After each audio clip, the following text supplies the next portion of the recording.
Hey there, Agile Adventurer. Just a quick question. What if, for the price of a fancy coffee or half a pizza, you could unlock over 700 hours of the best Agile content on the planet? That's audio, video, e-courses, books, presentations, all that you can think of. But you can also join live calls with world-class practitioners and hang out in a flame war-free and AI slop-clean Slack with the sharpest minds in the game. Oh, and yes, you get direct access to me, Fashko, your Scrum Master Toolbox podcast. No, this is not a drill. It's the Scrum Master Toolbox membership. And it's your unfair advantage in the Agile world. So if you want to know more, go check out scrummastertoolbox.org/membership. That's scrummastertoolbox.org/membership. And check out all the goodies we have for you. Do it now. But if you're not doing it now, let's listen to the podcast. Hello, everybody. Welcome to our Team Tuesday. This week we have with us Olaitan Fashanu. Hey, Olaitan, welcome back. Thank you so much for having me again. Absolutely. So today we talk about the teams that self-destruct, but before we dive into that, do share with us, what was the book that most inspired you in your career as a Scrum Master? That was a good question. I've read a couple of books, but I don't want to narrow it down to one particular book. But I would say something. But anyway, let me start with I've read a couple of books, leadership books that have actually inspired me. I've read some product management books that have actually inspired me. Some team topology books that have also inspired me to help me navigate difficult situations. So yeah, but these books have actually shaped who I am today. They have shaped who I am. But if I actually want to pinpoint to one particular book, I would say The Secrets of Facilitation. That book, I don't know if you've seen that book itself, read that book. So tell us a little bit more for those of us who haven't yet read the book. What can we expect when we start reading The Secrets of Facilitation? And this is Michael Wilkinson. Yes. Yeah. So what to expect in this book? This book will teach you some powerful techniques to help you navigate difficult situations. So it was a book that was actually recommended by a senior colleague in one of the companies I actually worked with in the past. So when you face with difficult situations, you would actually get firsthand, information from this book that you could actually use, on a daily basis that would help you navigate these difficult situations. And one thing that I would mention from this book that you can get is the secret of actually the power of questioning, and that is about coaching. That's one special skill that you can actually, develop while you're reading this book. You would understand when to ask, difficult, ask clarifying questions, ask, really powerful questions that will help you drive or probably, help you reach your goal in any session you find yourself. That's something that I think Scrum Master will benefit from. Need to develop. And another thing you would also learn from it is how to manage group dynamics. Sometimes when you are in a meeting, maybe somebody, says something that is actually doesn't go down well with you or anybody in the situation. This book will provide you skills, techniques on how to actually handle those situations well as a professional. I do recommend this book if you have actually not read it. Absolutely. We'll put the link in the show notes so that people can easily find it. The Secrets of Facilitation by Michael Wilkinson. Olaitan, now we turn our attention to the teams, which we hope to help with that facilitation, of course. But sometimes, despite or perhaps even because of our intervention, they self-destruct. So we want to hear a story of that. Tell us a little bit about the context of the team and what was happening. What were those patterns, those behaviors that were kind of developing over time that ultimately led to problems in that team? Yes, that's a good question. If I want to start, I was working with this team. There's software development team that was actually developing apps. So we we have like a good PO. Like then we had this good, very good PO, very professional. That would prepare, come with, oh, this is a problem we want to solve in this sprint, and this is how we want to solve this problem. This is the ticket, define the description, proper description, user story description, acceptance criteria, provide the context for the team, and then we'll take that into refinement sessions, and then we'll refine this ticket and then prepare that, for the developers and for the team. Yeah, this was going well, and then after a while, we got this. We got We got change. We had changes in the team, and we got new product owners and a few developers, in the team. So when they came in with their own ideas of how to do things, and then that was a struggle for me at that moment. So when they came in, and then I started seeing some signs from this PO, not really okay, not really confident, not actually finding it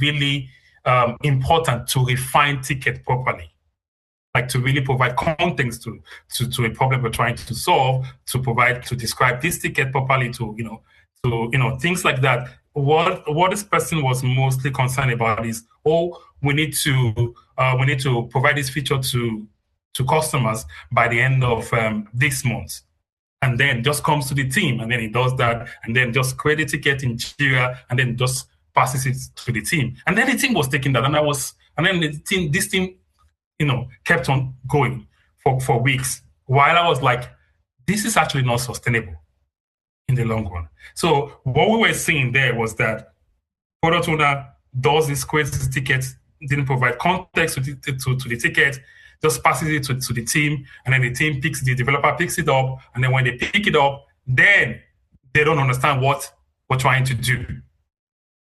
Then that started creating, chaotic situation, tension in the team, where the QA was finding it difficult to even ensure that we actually, we maintain quality in the product.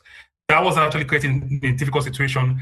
And then the developers going back and forth, discussing with designer, what does this mean actually in this concept? That was actually created. And then these were patterns, these were things that we're seeing in the team going on for quite some time.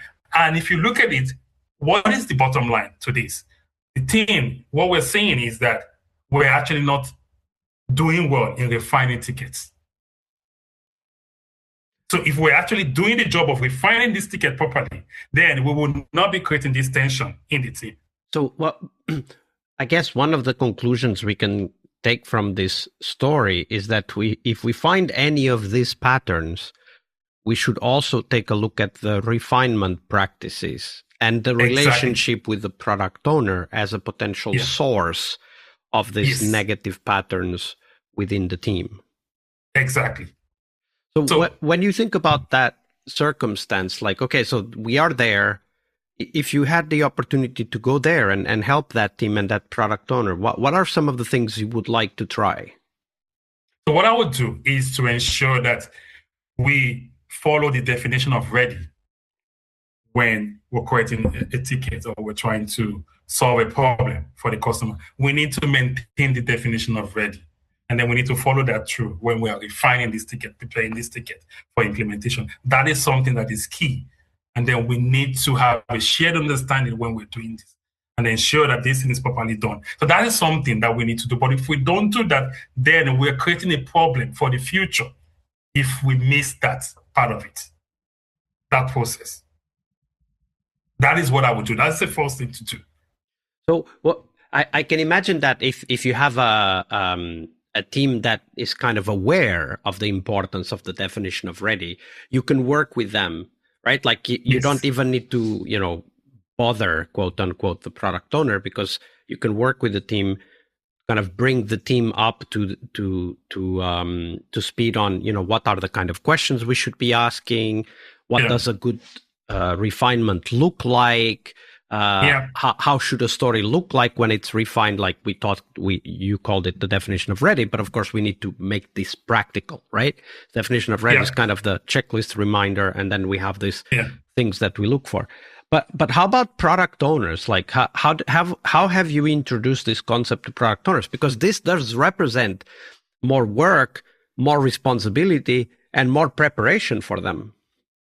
Exactly. So I would say that the product owner plays a big role in actually ensuring that we actually meet the definition of ready before we start working on this ticket. That is something that we cannot actually push aside. The product owner will plays a vital role in that. So now I have worked with product owners. I think so. Part of our job is to coach the product owners, right?